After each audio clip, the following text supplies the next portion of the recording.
Nagayim. Yud base, Yud Gimel base, Let's start with Yud Daled Yud Aleph. Yud Daled, Yud Daled. Yes, Yud Daled Yud Aleph. Why am I in one place? It's the last three Mishnayos. Oh, yeah, oh, I'm sorry. Okay. I didn't put the thing in. Yud Daled, Yud Gimel. Okay. If the offerings of two Mitzurim became mixed and mixed up, and the offering of one of them was brought, and then one of the Mitzurim died. However, how does one resolve this predicament? This is the question that the people of Alexandria asked Rabbi Yeshua, and he said to them, the surviving Mistorah should go sign over his possessions to someone else and then bring the offering of a poor person. Okay. What was that? Yeah, that's only the last one. I want the previous two. We need Yud Aleph and Yud Base. Oh, okay. Just okay. If a Mitzvah brought his offering when he was poor and he became wealthy, or brought it when he was wealthy and became poor, everything follows the sin offering. These are the words of Reb Shimon. Reb Yehuda says everything follows the guilt offering.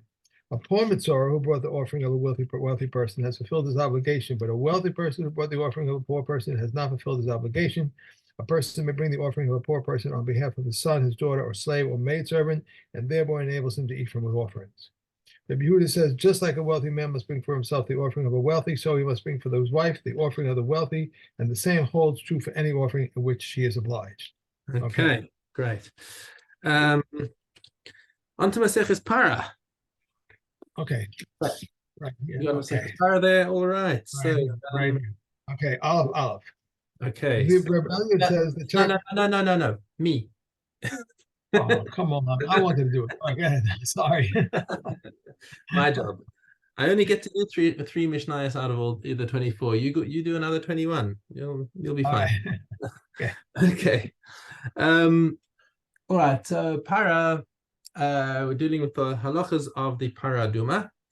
And now we're starting off with the debate of what is the qualification for the animal. So the animal has got to be a para, not an egla.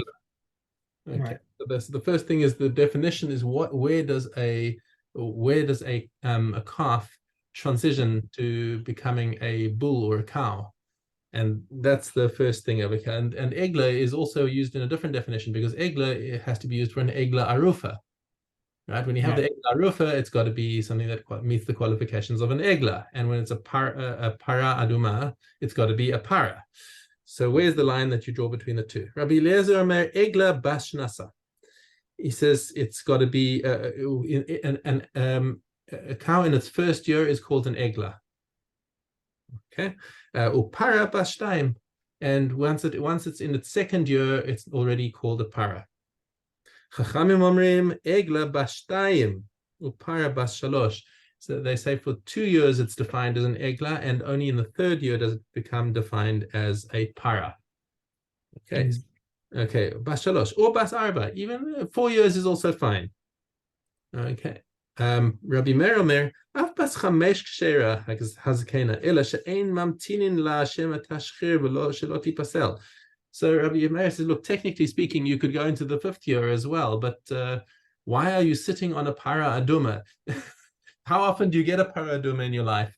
And you got to chaperine if you're not going to sit waiting around for this para aduma to happen. By the way, did you know that there's now currently a flock of para adumas? They have a herd of them somewhere in the Shomron. Somebody's looking after them and keeping them like very carefully kahalacha, that they should that they should remain kosher. I guess there's been some genetic engineering involved, because it's like kind of not normal to have we've been waiting for like thousands of years just for one to appear. One, a whole herd of them. So that will be an interesting development, and they're flying very much under the radar. Like I think they very much want nobody to know that anything is happening there, because people will get upset. Anyway, Amar Rabbi Yeshua lo shamati ela shalashis. So once again comes Rabbi Yeshua, and he has his characteristic way of asking things. He says, I've heard something, but I don't understand it.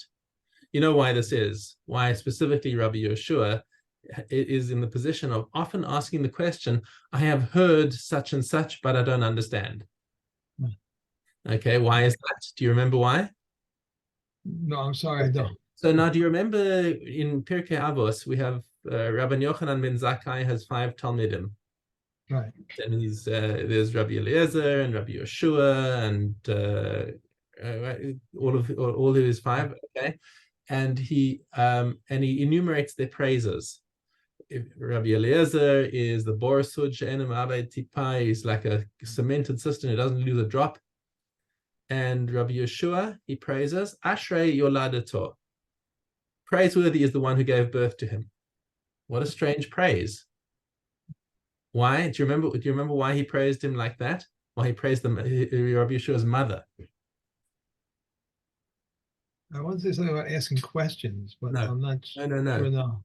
Because Rabbi Yeshua's mother used to bring him as a little kid, as a baby. She used to bring him to bring him into the Beit Midrash just so that he could hear the sound of people talking in Torah.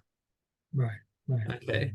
So as a result, this little Yehoshua is hearing tons of Divrei Torah, and being as precocious as he was, he picked up lots of little snippets and odds and ends and people saying important things, but he never got the opportunity to ask the question to clarify.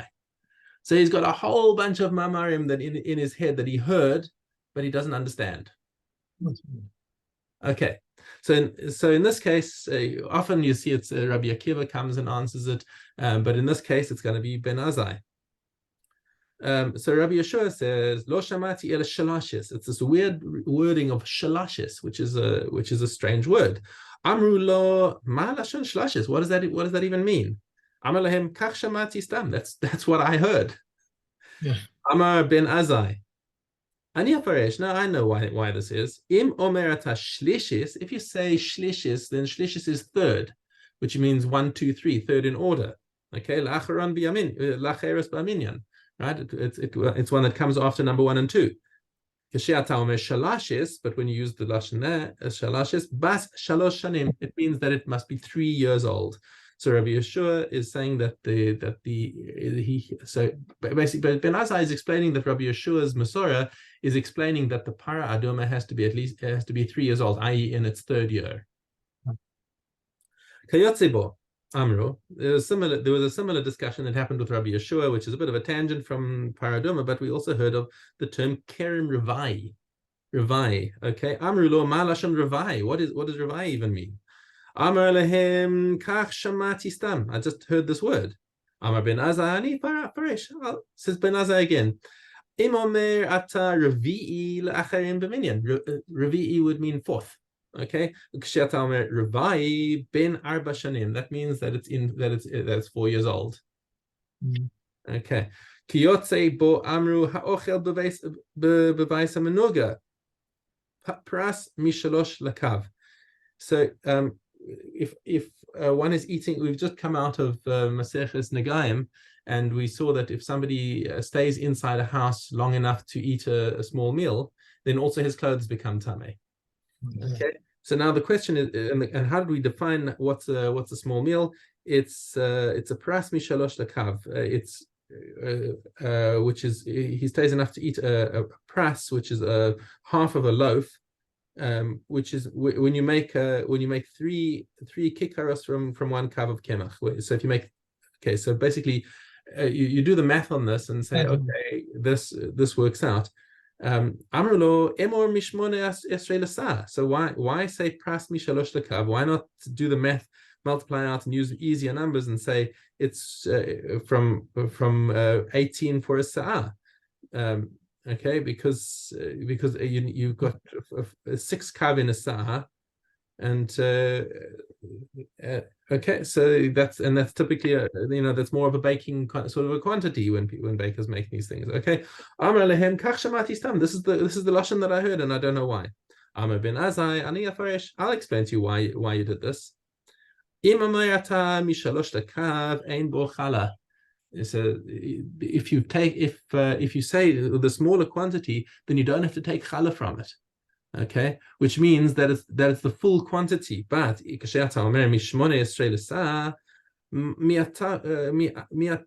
miatatu chalaso. Then you have to take out chala, and now you've got actually less dough, which means it's a shorter time period that you're going to be spending in the house in order to make your clothes tame. So it's a kula. It turns out it's a kula that he's learning it with the smaller numbers, because that means you don't have to take chala, and it actually works out a bigger quantity of bread to eat. Okay, done with that little digression. Now let's go back onto the question of the ages of various cows. Rabbi Yossi Haglili Omer parim. So often the Torah says you have to bring a par as a korban. Okay, what's a par? B'nei shtayim. So a par is when they're in their second year. Shneimar upar sheni ben bakar tikach lechatas. He learns it out from par sheni, and that's got to be. We already said that he's got that the two bulls. So what is the lashon sheni? Is to teach that it's 2 years old. V'chachamim omrim af b'nei shalosh. Chachamim say that even up to age 3 is fine for a par. Rabbi Meir Omer af b'nei arba u'b'nei chamesh kasherim. So just like he said in the first Mishnah, he says, look, you could also use 4 and 5-year-old bulls. Ela she'ein meviim zekenim mipnei hakavod. Now this time it's not because of any concern that it's going to become possible, because it's not easy. Here we're just talking about kasher sulam mizbeach. But the concern here is that as they get older, it's just like lo yafeh to bring older animals to mizbeach. Bring them when they're young and strong, and that's better for the mizbeach. Uses the word dignity here. Consideration of dignity. Yeah. Okay. Mishnah Gimel Kvasim. So keves being lambs. Lambs are b'nei shana. Anything in its first year is called a lamb. But elim b'nei shana time. And an ayil obviously is an adult lamb. That must be 2 years old. Okay. V'chulam miyom liyom. And in all of these cases that we're talking about, we're talking about from the day it was born. We don't look at it and say, oh, it was born in Elul and now we passed Tishrei, so now it's in its second year. No, that's not. We're talking about birthdays, okay? Because it's per animal, and we want to see that animal's age. Okay. Ben shlosha sar chodesh eino kasher lo la'ayil v'lo lekeves. But there's sort of in between stage. So for the first 12 months, it's a lamb. After 13 months, it's an ayil, but in that 13th month, it's kind of it's an in-between stage, and it's not good either as a lamb or as a ram. Rabbi Tarfon Korehu Palgas, he has a term for it. He calls it a palgas, which is a Greek word, which means basically it's a teenager. It's Greek for teenager. Okay, it's not yet adult. Ben Azai Korehu Noked, or Nakud, right? So, which means which is so it's not. It's Noked. In my line, it says Noked. That's what it says in our text. But there are other girsas that say Nakud. Rabbi Ishmael Korehu Parchadigra, the Parchadigma, which again is a Greek word which is a reference to a coin that has become pasul because a new king has come about, has taken over. So until they start minting new coins of the new king. So this is the situation with your of your 13. It's an in-betweener, and so they're all agreeing, and they're just using different terms to refer to this situation. Okay, hikribo. Now, what happens if somebody came and actually shechted this 13-month-old lamb or ram? Okay, so what is he? So now it's done. It's done. What do you do with it? We have a question now. What nesachim you have to bring? So let's say you brought it as an ola. You're allowed to bring anything as an ola. It's not going to be pasul. It's not pasul from the mizbeach. But there's a question: right. What nesachim are you going to bring? Because it's different measures of nesachim, whether it's a lamb or whether it's a ram. So maybe alav nichse ayil. So bring the bigger one. You bring for an ayil because that way you're for sure covered. However,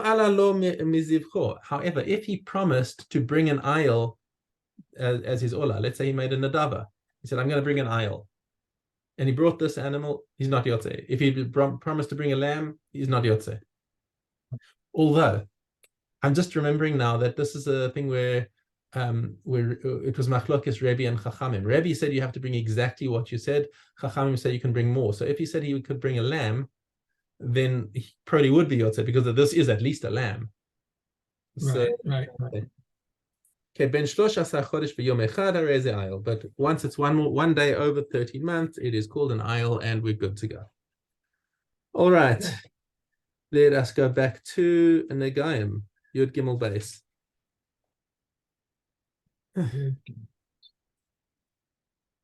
Okay. A cornerstone which the owner is required to remove must be completely removed. But when he was required to demolish it, it demolishes its side and leaves his neighbor's side. This results in the stringency in the removal of the stones over the demolition of the house. If Elazar says a house built with the main support and smaller materials where the nega appears on the main support, the owner is required to remove all of it.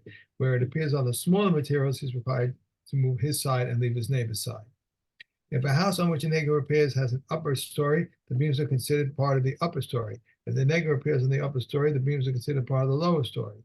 If there is no upper story, the house stones, wood, and clay are demolished with it, but not the roof tiles and the lattices of the windows. The Yehuda says the frame built on top of the lower story is demolished with it, and its stone, wood, and clay render tummy as long as they are the size of an olive. If Elazar Kizma says small as they are. A confined house makes a person tummy from within, and a confirmed house makes tummy from within and without. Both make tummy without entering. With entering. What did I say? Upon entering. Okay. Okay. Now, olive base, right? Okay. The reddish version of the snow white nega appears like wine mixed with snow. The reddish version of the lime-colored nega is like blood mixed with milk. And these are the words of Reb Shmuel. Rabbi Akiva says the red version of both of them is the color of wine mixed with water, except that the red tinge of snow is bright, whereas the lime is duller. The four appearances combine with one another to make tahor. To confirm or to confine that which remains the same at the end of the first week. To make tahor that which remains the same at the end of the second week. To confirm that which develops the living skin or white hair, either initially or at the end of the first week and at the end of the second week or after being declared tahor. To confirm that which develops an expansion either at the end of the first week or at the end of the second week or after being declared tahor. To confirm someone who turns completely white after being declared tahor. To make tahor someone who turns completely white after being confirmed or combined. These are the appearances of Negayim upon which all Negayim appear. The Kanina, the administrator of the Kohanim, says there are 16 appearances in the Negayim. The Dosa ben Harkon says there are 36 appearances in the Negayim, and the Rabbi Akiva Malal says 72. The Kanina, the administrator of the Kohanim, says Negayim are not examined initially on Sunday because the seventh day falls on Sabbath, not on Monday because the second week falls on Sabbath, not on Tuesday for our houses because the third week falls on Shabbos. Rabbi Akiva says the nega is examined on any day if an accusation falls on Shabbos, but until after Shabbos, and this causes both leniency and stringency. Okay, all right, that's it. I think. Caleb, yeah.